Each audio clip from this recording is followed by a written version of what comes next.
Hello, everybody. Welcome to another riveting episode of Finding Brave. I'm laughing.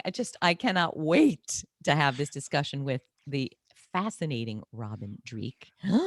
We already, you're going to have a good podcast, or I think it's good episode when you are talking beforehand and you can't stand how interesting it is. And that's what we were doing. So, Robin, thank you for being here, Yeah, especially since I made you wait 15 minutes. yeah, that's all right. Hey, I always, the first thing you do in life's journey is the more self-aware you become, the more accountable for your own actions. So I figured I must have screwed up.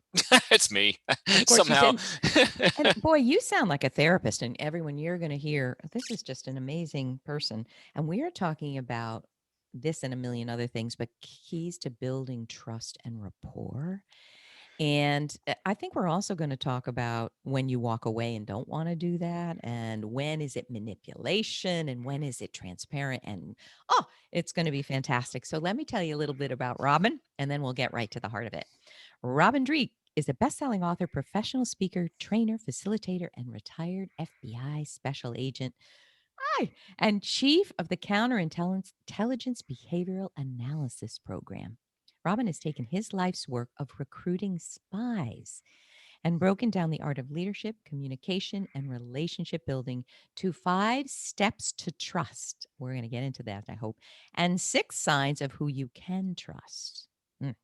Since 2010, Robin has been working with large corporations as well as small companies in every aspect of their business. Whether it's newly promoted leaders, executives, sales teams, or customer relations, Robin has crafted his people formula for quick results and maximum success. All right, my friend, here's what I want to know. A little bit of context. I'm fascinated. You were sharing with me your values and you spewed them off and they were incredible. But one of them Hmm. is transparency, authenticity. You don't Absolutely. lie, you don't BS. And so I'm really interested how you got into the job of recruiting spies. How can you tell me a little bit about that? Yeah, I failed at everything else. Wait a minute. How did you just end up there in, Washington or wherever you were? Yeah, How? You sound like it you're a therapist. Did you have oh, that kind of training? Um, probably self-therapy.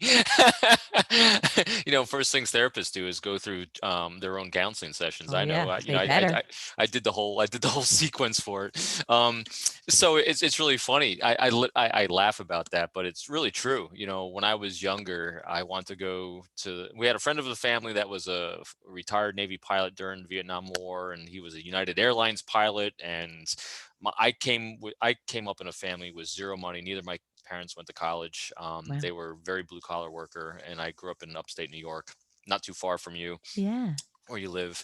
And it was, doing that during the 70s, with the economy at that time. I always laugh. People laugh, think that, the 2000s, 2008, the economic, struggle was rough. I said, really? You ought to try to live where I lived and how I lived in the 70s, with gas lines a couple hours long Right. with an oil embargo and everything. Right. Um, Right. so I wanted to go to the Naval Academy because I wanted to serve my country. I grew up in a time period where service was something that was important to me, and being a patriot was important. And again, Right. I had a couple of role models that I thought were pretty inspirational. Um, and so I wanted to go there. I'm a big lover of space and exploration and all that. So I wanted to become a Navy pilot, aerospace engineer, astronaut, and become Wow. this great inspirational leader. And so people said, so how did you take over the behavioral analysis program for the FBI? Yeah. I failed at all that. No, I had the right teacher, mentors, and guides that got me in. I barely got out. I failed out of aerospace engineering. I went political science. My Mm. eyesight went a little Mm. south. That I couldn't be a Navy pilot, so I went Marine Corps. Wow, Robin. And then I was at Paris Island, South Carolina, training recruits. And we had this FBI recruiter come down as I was contemplating getting it out. And he said, I think Marine Corps officers make great FBI agents. And I go, okay, what do you do? And he said, well, Depends on what you. I said. So I literally had two questions. I said, "Does all my military time count towards retirement?" And he said yes. I'm only a Gen Xer from the from that time period would offer that question. And then My my next gosh. question was, what's the retirement rate? Because I really had no idea about what I would do. I never thought about counterintelligence or anything. So I said, what's the retirement rate? In other words, I wanted to know if people liked the job or not. And so I Interesting asked, and question. he said, well, he said 95% to 98% of the agents that come on board state of retirement. I said, well, they must like the job. Sign me up. And I literally, that was how it all started. I got assigned to New York City. Um, After new agent training, and I was familiar with New York because I grew up in New York. And I remember growing up if you were up in that area during the time, growing up in the 70s in New York, I swore up and down I would never work in New York City or commute to New York City because you had Son of Sam, the commute, and that's exactly why I wound up being was living and working in New York City. um, and I remember I was in firearms, because we qualify 4 times a year, with our firearms, and you go through rotation in New York City, so you can kind of learn the city. This is long before GPS. You had a Hagstrom's map, and you're trying to figure out where you're going to do interviews. And I go to firearms for the first time, and I'm standing there, and I wore a Marine Corps baseball hat, very proud Marine, and on both sides of me, I had some really really senior agents. Actually, they were younger than me now. And Wow. they said, what squad are you being assigned to? And I said, I have no idea because we haven't been assigned yet. And he goes, well, you ought to work with us. I said, what do you do? And the one guy was a Vietnam vet from he's also a Marine. He was at the Tet Offensive during Khe Sanh in the Vietnam War. And I was like, wow. And he goes, well, we work counterintelligence. Our job is to recruit Russian spies. And I go, huh. Russian spies. Yeah, and he goes, everyone on the squad is former military because our target, our people Huh. we're trying to recruit are Russian military intelligence, the GRU. They work at the United Nations, and so everyone on the squad is military. Everyone that we want to talk to is military. So it's kind of one big happy understanding each other because we all have shared suffering. I said, well, that sounds interesting. I'll try that. And I got on the squad. I petitioned. There's a vacancy, and everything just Were kind of you fell into place. fantastic at it? I was fantastic at realizing what I sucked at. And I had great mentors and guides, and I was very humble Very humble. because, when you're in the world of recruiting spies, which is literally, as I call it, the toughest sales job in the world, because my job was to sell American patriotism, which is a service to individuals that are diplomats at Gosh. at diplomatic establishments, and they are intelligence collectors, intelligence officers for foreign countries. So, and it's also the other challenge of it. Besides that, it's illegal for me to make a cold call. In other words, I could not initiate contact with them to sell my product. So, and so I How do always you say so. do it? Exactly. So, how do you recruit a Russian spy? How do you recruit any spy? How do you sell a product? It's the easiest thing in the world to really think about. I've really tried to simplify everything in life to these simple Okay, notions. what And is it? we all always will act in our own best interest in terms of safety, security, and prosperity. We're genetically and biologically coded to do that for ourselves and the people we care about in our lives. According Safety, security, and what? prosperity. Yeah. Okay. Now, all I have to do is Mm. figure out which one of these people had one of their priorities, because those are priorities, which aligned with resources that I had. In other words, if someone had in their makeup that they didn't want their children to grow up in the regime that they grew up in, if they thought it was oppressive, if they thought there was more liberty and freedom here and more opportunity for themselves, in other words, if there's more potential prosperity in our way of life, my job is to figure out who had that priority, and I can offer them resources. At the same time, I'll share my resources, I mean, my priorities with you in terms of, hey, my job is to protect the national security of my country and our NATO allies to the best of my ability. And if I share that with you and you're willing to share your resource and I share my resources with you, well, then we have a relationship, then we have trust, and you move on from there. It's the same thing when you're selling any product. You figure out what the needs and priorities of the individual that you want to interact with are, and you offer resources in terms of those things. It's really that simple. People that overcomplicate it are really overcomplicating life. God, you think very simply. It's incredible. And that's not a judgment. I don't think like that. So let me ask some questions to get to think like that. Sure. The reason I don't think it's simple is so I sell products and services. I'm a coach, trainer, speaker. Hmm. I got what I got. I know what it delivers. I know what you're looking for if I'm a good salesperson. I'm going to highlight exactly what you need that I Yes. give.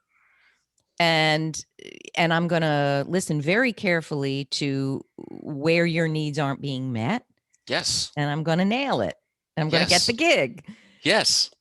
But It's where perfect. is that it? But where the spy thing I feel is different is if you approached me, for instance, and you wanted to recruit me to be a Russian to turn against my country, it seems to me that you're cracking into something that is part of someone's identity.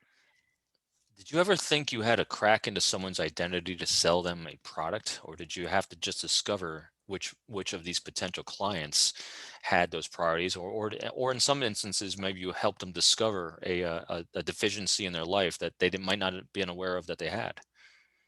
Yeah, There's no but turning difference. against your country isn't the same as hiring me as a speaker, is it? So, well, I never told. See, that's an interesting mis Yeah, tell me. Because what do I know mischaracterization. about spies, but I never. the hunt I for Red October or whatever that whatever it was. see. So that's actually a great analogy. It is? Yeah. Look at Well, me. think of Ramius, the captain in Yeah. Hunt Red October. What were his priorities? Did anyone flip him? Did anyone convince him to turn against his country? Mm-mm, No. mm-mm. It was in his mind that what his country was doing was wrong. All he was doing was looking for an opportunity to service his own priorities and his So, own sense of all right. self. So you're not flipping anyone. I never You did. are accessing the pathway they're already on. Yes. But how did you find people who were already flipping? How do you How, find that?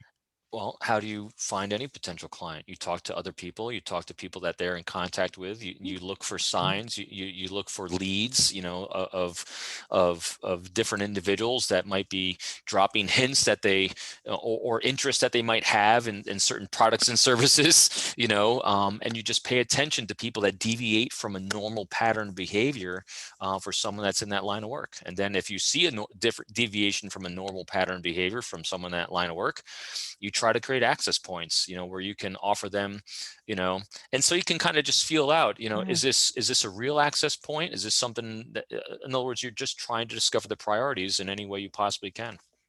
What's so interesting to me is it's exactly how we sell anything. Yes. And I bet you see what I see. So I work with breakthrough. You're not going to be working with me for 10 years. It's 6 sessions or 10 sessions, and you're not going to be the same person you were before. But you have to have a readiness for that. I'm not a typical coach. So Right. I'll have people that I talk to who say they're ready and then they never can register. They won't do it. I bet you saw that in the spy world, right? That they thought they were on the pathway, but no, you were better at sales than I was then because No, no, I'm saying, and you're totally right. Coaching and mentoring is a it's you're at the highest level because you're dealing generally, if someone wants to come to a coach and a mentor, is because they're at a point in life where they've actually have a higher level of self-awareness and humility, and they know it's time to seek out others that have other ideas. And so generally when you're working with a potential client of mine, in my previous life of recruiting spies, they were generally, in general, I mean, there's those occasions when you have individuals that are at the kind of lower end of the sales. They're just looking for a quick quid pro quo. I give you a little bit, I get a little bit of money. Those are very rare. really They exist, kind of like, when you're selling a car, or you're selling, a kicking the widget or a tires computer. a little. Yeah. Right. And it's just, hey, you give me a car, I give you some money, we do a little bartering, and then we'll never see each other again. Coaching and mentoring is a little bit different. It's more like in the world of the spy world, in the sense of, you're dealing with people that have a higher cognitive, thoughtful self-awareness about what their really end goals in life really are. It's not just, I want to buy a car. It's just, where do they see themselves in 15 or 20 Right. years? And they realize, in order to get there, I need other ideas, because, this is one of my great things that I definitely believe in life, is that, we are meant to have great, healthy relationships with each other and be resources for each other, because, you can have the greatest biology and genetics on the face of the planet, be the smartest person alive, but if you don't have good, healthy relationships, you might as well be a moron on a mountain by yourself. So the people that go for the mentoring, coaching, and everything are the ones that are actually aware of the fact that I might be the top of my game, but who cares? Not That's not working anymore. no, you're Whatever, right. whatever game I'm doing it, I'm Right. done. And I need what I call, I have levels of mentors, and the highest level for me is what I call the beta tester. The beta tester is the one that is totally committed to your success and prosperity, is is is forthright with it, is proactive with it, but they're not emotionally tied to your results, because it's ultimately The up best to you kind. to. Yeah, absolutely. And they are the ones, and they're rare. And that's what a great coach and mentor is they are unconditionally vested in your success, and they're to be objective. They're empathetic with what's going on in your life, but they're not riding the emotional roller coaster with you. And someone that can seek and knows that they need to have that kind of person in life, those are the ones that are going to be successful anyway. What a fascinating conversation over here. All right. Now, can we? I want to talk about a few things. How do I get it all in? I'd love to know your 5 steps of trust. But before that, I want to talk a little bit about manipulation and your view of it. And I was sharing Absolutely. with you, I know a lot about narcissism, Oh yeah. and sadly, there are millions of narcissists, Sure. and there are millions of adult children of narcissists who have narcissistic wounds. Sure. So they're attracted to narcissists. And, I run a course for 6 years, 3 times a year. And so many people who are broken down in their careers. My question is, well, how old is that problem that you just shared that you have? And my boss treats me terribly. I get passed over. I can't use my voice. My boundaries are, I always say, how old is the problem? And it's usually old. It's usually from childhood. But anyway, the point is, there's a lot of manipulators out there Hmm. who, through their own wounds, they are really good at doing what you and I just said we do, sussing out what you need, being really good at winning you over that I got what you need, right? And that there will be power that I give you through giving you what you need. What do you think about in everything you've seen? Like, I think you're really I don't know you, but an above board person with some spiritual beliefs. You believe in the sanctity of relationships, of trust. But I'm guessing you've seen some manipulators in your career, no? Oh, absolutely. See them every day.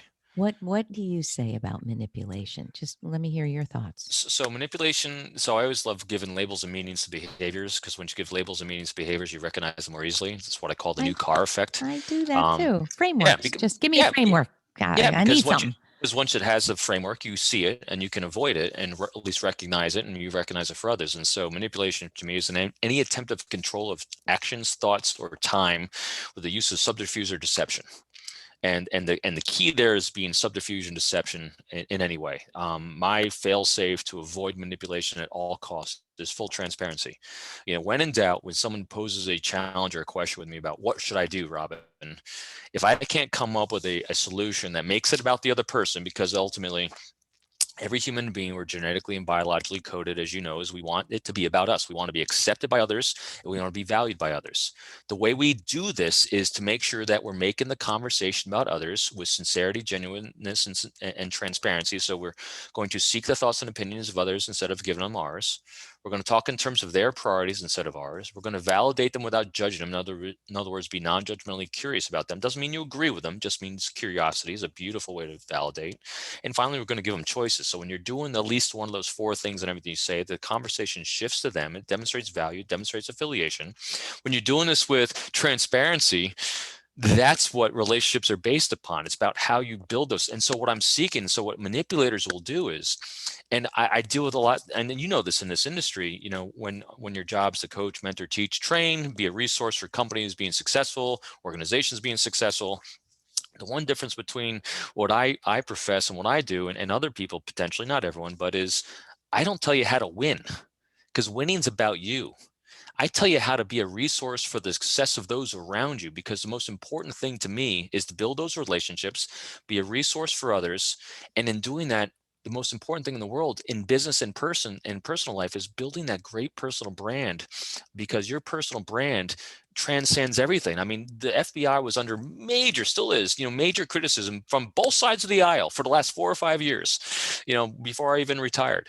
And yet it did not affect my functionality, my success as an FBI agent once. because the organizational brand did not affect my personal brand with the people I interacted with, because I was always a resource for others. I had no expectation of reciprocity. If you want to be if I share my priorities with you, and you want to volunteer to, if it's something pops up in your life, you think you can be a resource, great. If not, that's fine too, because I didn't try to win. The greatest inspirational leaders in life are the ones that are understanding about how to be a resource for the success and prosperity of those around them, with no expectation to gain. I mean, it was a huge mantra, that I learned in the Marine Corps, kind of, and a lot of people can articulate it. I am a natural born self-centered narcissist too. I am, this hard charging type A is it.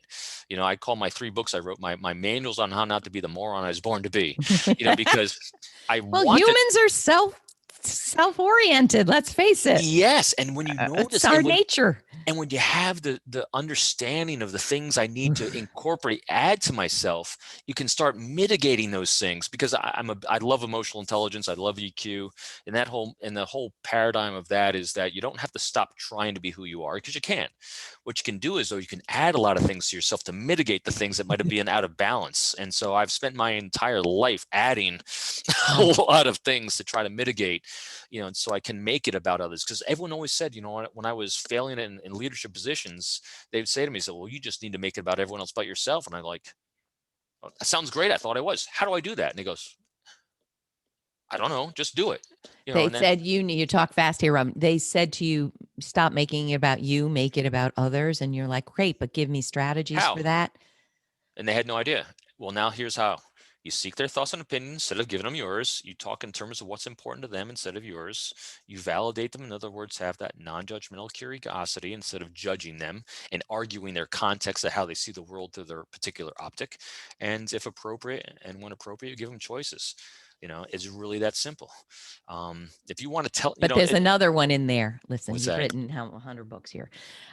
It, it also, I learned as a therapist, which is amplifying something you said, always when you're saying something, you better be saying it for their benefit, not your benefit. Oh yeah, absolutely. And I remember going, wait, what does that mean? Oh my God. I mean, still in my coaching training, I'll tell a story and I will need to make sure that I'm telling it not to just hear myself talk, but that it's truly illustrative of the point that I'm trying to make, because I like to talk, right? But I think, tell me what you think. You're the expert here on this. I think that we can change behavior, but if we don't change the internal desperate need, it's just acting. Yeah, What do you and think? so I think I always live another mantra I live by. I don't allow anyone to bother me. And that, in Nobody other words, bothers you? no, I don't. I try to dig deep to try to understand why you have behaviors that might be inappropriate. And I mean, and this too. The underlying theme of most people's inappropriate behaviors is some deep rooted insecurity. In them. Yeah. Like Oh, if absolutely. somebody pisses you off, and it's coming from them, which everything is, you it I helps to tried. look at, I why am tried. I perturbed at this when it's about you, not really about me? Absolutely. And the first thing I look at is, all right, so you have an insecurity about something, and we all do.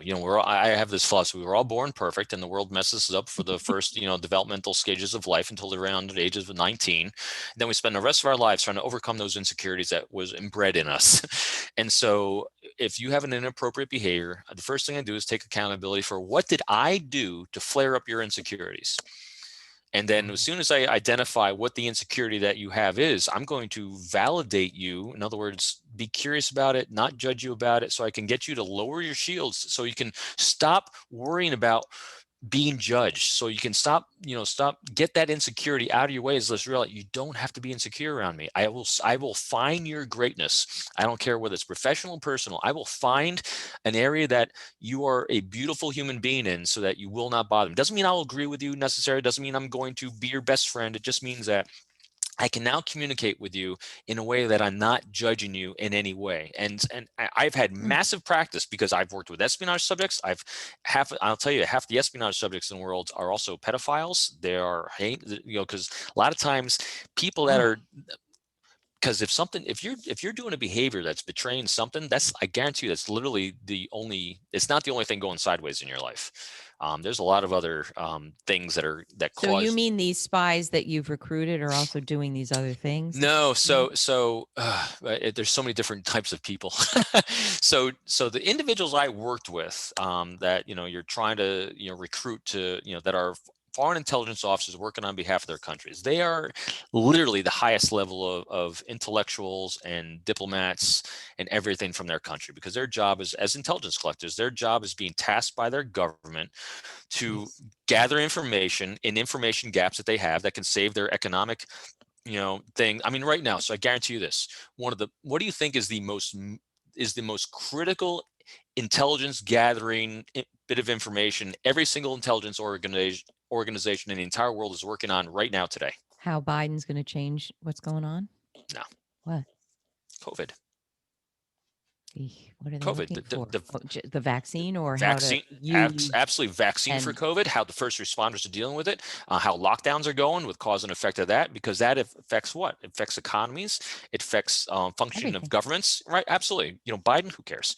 I mean, that'll come next, but the most major critical vulnerabilities of information and information gaps is COVID. So I good. Think understand. about think about the amount of money that the United States and our researchers have poured into COVID research. Untold amounts, Absolutely. trillions, And right? so if you could actually pay your regular salary of 5 intelligence collectors from another country to take someone out to dinner, to woo them, to buy them a couple nice gifts, or you can actually get some leakage over the course of a dinner, or you can get them to, I mean, I once, there's a couple great books out on this, but there's individuals I knew that, one of the gaps that they had, and this was years ago, was some cancer research. And this one intelligence officer paid $600 to fly this researcher for cancer research, from San Francisco to the New York area, took him out to a buffet Chinese dinner, paid for the airline ticket, paid for the dinner, paid about $600, and he got $5.4 million worth of cancer research. Golly. So that's what intelligence collectors do. So in Okay, so general, you're separating that from the people going sideways who are pedophiles and all of that. yes. Tell So, me what right, espionage, whatever right. term you used. Yeah, absolutely. So those are the ones that we're Okay. trying to recruit, because now they have the knowledge of what their countries are going at. So once we know what they're targeting of what they're trying to do to promote their own national objectives, it helps us understand what do we need to harden, what do we need to protect better here, what Do companies. they understand that when they're out to dinner over the Chinese meal, they're telling America what America needs to know? Do they understand that?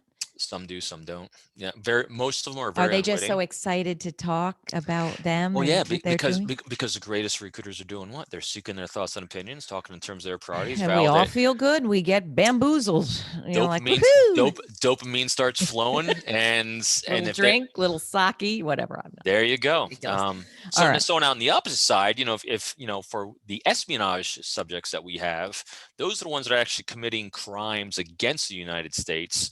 Or our NATO allies, or anyone. It doesn't matter the United States, because there's just corporate espionage where people, are insider threats to their own companies, and so they're disgruntled employees. I mean, it happens all over the place.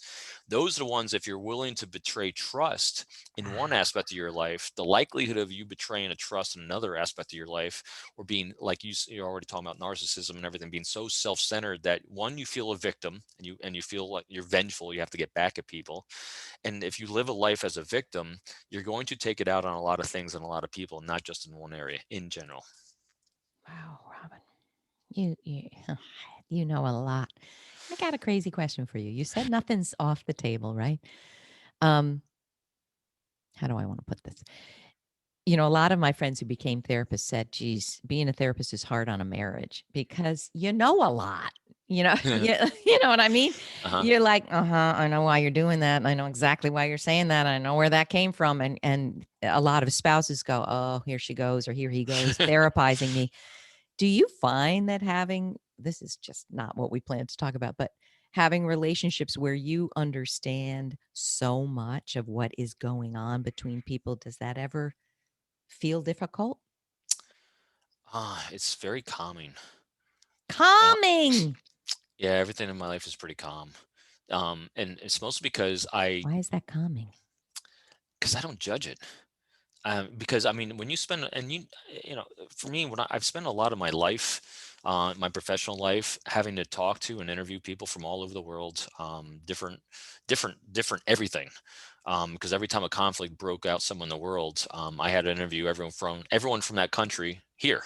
And so when you spent an entire lifetime, and so here's a golden So truth wait, let too. me just understand. You feel calmed because you understand what's going on I'll seek more to than you understand it. did when you were 15. Oh my God, all I did, I mean, I grew up in New York. I'm an extrovert, from New York. My job is to judge the heck out of everyone and be snarky about it. I mean, I love and so, Manhattan, but okay. but Uh, and the challenge with that is, if your job is to build relationships and hopefully gather resources and allies to help, protect, and be a service to the world, basically to keep the world calm and not blowing up. If you start judging people and being surprised by things you hear, where your nonverbals are showing stress and anxiety, their shields are up and they're not going to share with you, and then you're screwed. So that is such a therapeutic yeah, you have. principle that was I sharing it on another podcast. You can't help someone if you are judging them. So rape, pedophilia, suicidality, drug addiction, attempted murder. I'm looking at a person, and if I'm only judging and I can't find something to love, really love, The great what can I do with this person? I can't help. So I think the most challenging, and when I talk about validation with groups, when I'm talking about it, there's, I've had people say, "Oh, I just can't," how do you validate something? I said, "Well, validation isn't agreeing with them. Validation is just understanding. In other words, walk a mile in my shoes and see what choices you'd wind up making. Yeah. You can't." And some of the examples I use, we had an espionage subject that was also a pedophile, and it was, the things he had done was Mm, horrendous and disgusting. He had journaled about the 60 victims, the mm, 60 young children. But part of this journal was actually a poem he had written and the guy was in his mm, jeez. in his 50s. But part of his journal was a poem he had written when he was 9 years old. And this poem he had written about how he was stalked and raped by his Cub Scout master that lived next door, and how he was raped by the Boy Scouts from the ages of 9 to 19. And he defined what love for him was when sex wasn't forced, and how love was when sex wasn't forced. It gives you context. It was the most tragic thing I ever saw in my entire life. I saw how someone was made into what he was doing because of his circumstances. Doesn't mean he was making good choices. It meant I understood. Doesn't Yeah. mean I agreed. It meant I understood, and it was horrendously tragic. And so In that's therapy, we're trained every mm, behavior makes sense when you understand the yes, context. that's absolutely right. Exactly it. It doesn't make it right, or it No. makes it does make it right or wrong. But what it doesn't make it is, if your job is to inspire them instead of convince them, because convincing is about what I want, inspiration is about what you want and Mm. need. If I can inspire you to share with me, so I can actually be a resource for you moving forward, and I can be a resource for helping to be in service to others, that's what's important. Oh, wow, man, I love it. I could talk to you for hours, but let's do this. Have we talked about the 5 steps of trust? Did we do that already? No. Can we do um that? So I love to leave people with practical, their heads are going to be oh, swimming. absolutely. They're going to be Absolutely. like, what do I do? Let's do strategies. Give them um to me here. So it's funny. So the 5 principles of trust is something that's in the book, and those are great and nice. But these are the 5 steps I actually do when strategizing how I love to that. inspire trust. Ooh. Step one: what are your goals? What is it you're trying to achieve? And this Mm. makes it a leadership thing. And to me, every human being's a leader, because a leader to me is not about title and position. A leader is just about anyone that has a goal, an objective, and a priority, and a strategy on how to achieve it. That's Mm. it. So what is it you're trying to achieve? But now this is where we're going to reverse it. So the second part of step one is, so how can I inspire you to come along and want to be a resource for me? Because this is Oh, realizing that you can't achieve anything without relationships. right. Everything. And so now that's the second part of it. And Mm. this is where we set our goals. And I call them means goals and ends goals. And the means goals are those very tangible, smaller steps we need to get to the end. And I used to think that the way to get to the actual end ultimate goal was to achieve all these milestones. And I mentioned some of them to you before, which was Naval Academy, aerospace engineering, test pilot, astronaut, all these things. Those are the means to the end of trying to become an inspirational leader. Yeah. But How I about failed just it. do that? How But about the hell with the other stuff? Well, and because so what do all these other things require? They require relationships. And so if you focus on the ends goals first, that's what I realized all these means goals fall into place. So my 3 anchors ends goals already mentioned. These, and they're my values that I live by. My number 1 ends goals, healthy professional relationship in all circumstances. I always ask myself, is what I'm about to do or say going to help or hinder a healthy relationship? Number 2, Hmm. open, honest communication, transparency, because I cannot have the healthy without that. And my 3rd is an available resource for your success and prosperity with no expectation or reciprocity. Available means I will not insert myself in your life unless you want me. Prosperity as you define it, not me. No expectation or reciprocity. So I'm not doing this for me or my gain, because then we are in the world of manipulation. Shields up, and you will come across as creepy. And then other end goals, like before, was I want to become an inspirational leader for and the FBI. I want to protect national security, my community. Those are all the ends goals. If you focus on those, all the other ones fall into place, because if you have relationships, all the milestones fall into place. So that's step 1. And what happens is That's you give it, just number one. Oh yeah, my, that's a lot. you give it label and meaning. When you have a label and meaning, you recognize opportunities because you see it. For me, I call it my Toyota Tundra effect, because I have a Toyota Tundra truck. The day I bought my truck, poof, 300 people in my town bought the same truck. Because labels and meanings, you just see it. It clears the fog. We This is always see, number 2 now. This is part of almost. number 1. It's just on explaining the labels and meanings and the Okay. power of step 1. Now, step Okay. 2, identify the priorities of others. Oh. Give those labels and meanings. Their needs, wants, dreams, and aspirations, personal and professional, long-term, short-term. How do they see prosperity from their point of view? What are their jobs? What are their roles? What are their responsibilities? What are their challenges? You give that label and meaning. A very practical thing to do. When you start writing those things down and taking account of those, your brain automatically starts recognizing opportunities to be a resource in terms of those things. So now we gave label and meanings to our priorities in 1. We give label and meanings to their priorities in step 2.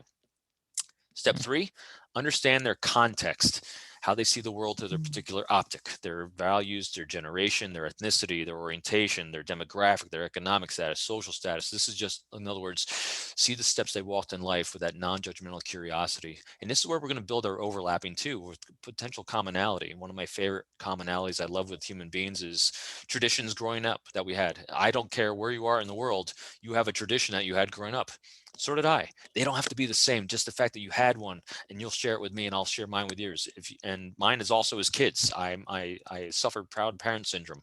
I'm over over the top proud of my kids. I love them to death. My greatest hobby in life is watching them be successful. Um, and so you either have kids, were a kid, knows kids, so that's another area. So Okay. context is a beautiful thing to see how you see the world through your optics. So I know how to communicate with you in a way that you want to communicate. Step 4 is language. Now I'm going to start putting this all together. So now that I know my priorities, I know your priorities, I know your context, how do I make this conversation about you? And I said it already. I'm going to make sure that in every statement I make and every statement I write, I'm going to make sure it's about seeking your thoughts and opinions, talking in terms of what's important to you, validating you in some way, and then giving you a choice in some way. And we do this all the time. This is just this on steroids. We always, if we got to send an email to someone, we write down what it is we want to say. Then also we think about who it's going to, and we do a little massaging. This is that on this is just making sure you're doing that. I always say, think about the greatest, healthiest relationships you have in life. How often during the course of that last conversation with this great human being in your life did you actually seek their thoughts and opinions, talk about what's important to them, validate them, and give them choices? Anecdotally, probably 10 to 15% at max. The power now of the depth of the great relationship you can have if you do it 100%, just being thoughtful and mindful of shifting it to them. And again, it's not manipulation, because again, I have no expectation of reciprocity. These are my checklists to make sure I'm not being a self-centered fool. So that's step 4. Step 5 is Wow. now we're going to put it all together. How do we make this all about you? This is you don't script, because scripting now becomes about me and things I'm trying to do. The thing I love to always start out with, though, when kind of crafting this encounter to make sure I'm doing this for you, is start out with a very specific non-judgmental validation of a strength, attribute, or action that I've observed in you. Because no better way to start a conversation than saying, I see you and I see your greatness. And Oh. it's not, and it's very specific, because I pay attention. I pay attention to what you do and who you are. And I give myself the most important thing. Another important thing I think I'm we can dying to do. know what my greatness is over here, Robin. What would you say? Oh, you take a great deal of pride in helping people and being a Oh, resource for them. It's your True. your great depth passion. You keep mentioning it. It's what drives you. It's your calling in life. It's what you it's your service. And Look at so that. when you see those things and you validate those things, that's what human Mm, beings want to see. And that's what and so those, when the shields are down, that's why, if you can give yourself, it's, mm. like we've already said, we're all working on something. We're all insecure about something. If you give yourself a negative confirmation bias, like you're always going to find the negative in someone, give yourself a positive confirmation bias. Always look Ooh. for the greatness in others, because if you see their greatness, what better thing is there to have than that? I can guarantee you we're all working on something. Stop paying attention to it. Screw it. That's their path, not yours. Wow, Robin, that's a lot. That is incredible. All right, I want to ask one more question, then I'm going to let you go. I just got off another podcast with Ed Frauenheim, who's a co-author of Reinventing Masculinity, Huh. and bet you have a lot to say about that. But No, I just find it fascinating. What a neat what a topic. neat topic!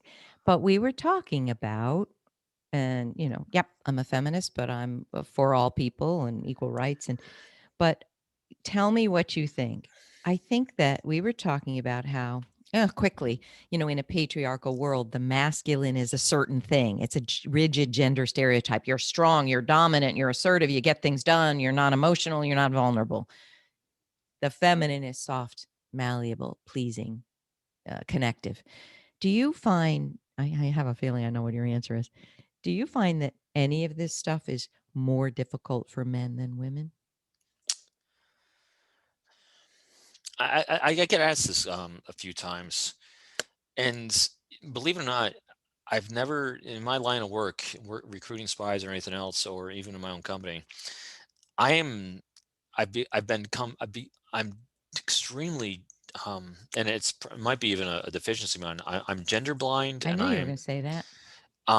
because it really comes down to me, how self-aware is someone. Mhm. um Well, and men don't tend to be very self-aware sometimes. and if that's the case, that's the It's case. really true. Yeah. and This and is and not a judgment. This is how we're programmed. therein lies But you haven't the seen challenge that? of societal norms.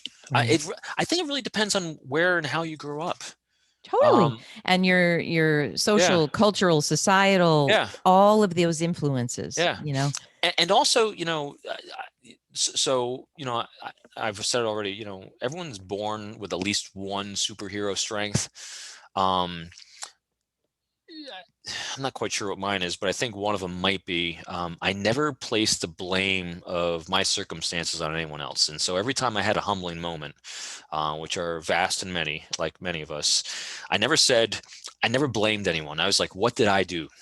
Yeah. And those are the people I love in life. Those are the ones that can use a lot of self-deprecating humor, can laugh at themselves, and they see people with the clarity of who they are and the path they're on, without judging that path, and Yeah. trying to be a resource for them where they're at in their path. And so And and they're I not see. victims. I think that's what you're No, saying. definitely not You victims. don't like that victimization nonsense. Okay, Not okay. nonsense. I don't mean that. Yeah, and it's There not are some even, victims in the and it's world. not that I like it or dislike it, because some people, that's where they're at on their path. Right. They're at a point where Right. they need to feel like a victim. All I ever do is ask. I love asking discovery questions instead of telling people, as a therapist, and that's your mainstay of everything. It's like, do you like who you are today, and do you like Right. the path you're on? And more importantly, do you like how you feel?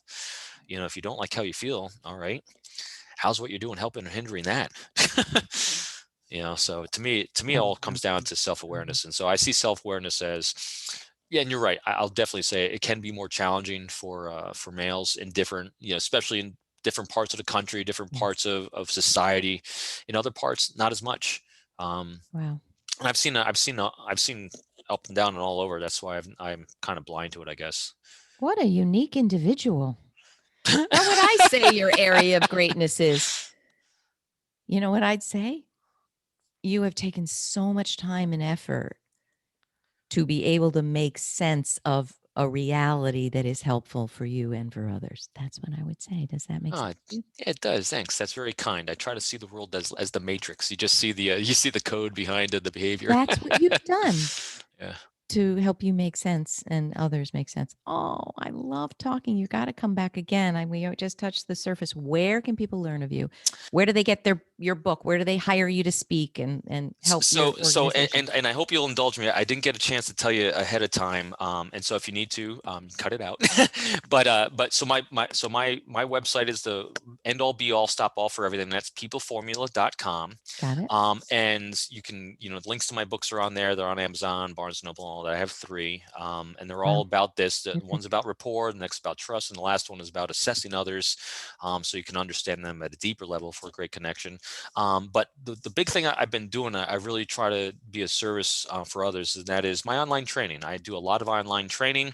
I have an online training academy, and one thing I love to do for beautiful people like you that are willing to have me on their show is I created a special code Ooh, for your listeners called Finding Brave 25. how nice. So if you go to my online training academy for any of the training I have on there, if you type in, if you want to subscribe to it, Finding Brave 25, you get 25% off of any of the training I Oh, have. that is so kind. Thank you. And is that for leaders, managers, anybody who wants to build rapport? Absolutely. So these are my communication skill strategies Wow. for, I deal a lot with corporate. I deal a lot with the finance industry and CEOs, but also I'm in universities and leadership programs Look at you. because You're because it's everywhere. it's really about understanding inspiring people to take action. So it's really leadership, self-leadership, leadership of others, whether you're a new person starting out and you're in your 20s and you're just trying to figure out how to how to sell yourself for an interview, by making it in terms of other people, or you're at the top of your game and you just want to take that next level to understand how do I inspire these people, and most importantly, how do I create a great brand for myself and a great Oh. brand for our organization. So Finding Brave 25. Oh, that's so kind. Oh, I'm heading over there right this minute. People, first of all, thank you, Robin. Holy cow. I can sense we're just, that was a thimbleful of everything you've got. Well, of course, but you've got mountains of information and resources and expertise. I can't thank you enough. I've got a lot to think about here. Me People, too. what do you think? We want, Robin's going to respond. I have a feeling wherever you post a question, you speak fast, so people are going to have to listen to this, I think, Yes. 3 times. But would you agree with this? I would agree with myself. If you don't have a question, we're not stirring things the way we want to stir them. We want questions. Wouldn't you agree with that? Absolutely. And I am freakishly responsive. Great. Me too. Reach out to me on LinkedIn, contact me through the website. I am very easy to access, and I do answer questions. And if for some reason I miss it, give me a poke, and I'll feel very bad and I'll apologize profusely. But no, All I'm very right, people, there's responsive. your challenge. We want to hear from you. What is your question? What is your challenge? What did you not like? Anything. We'd love to hear from you. I hope this was helpful for you. Thank you for being here. Thank you, Robin. Come Thank back you for having me, again Kathy. and have a Absolutely. great Anytime. week, people. Bye.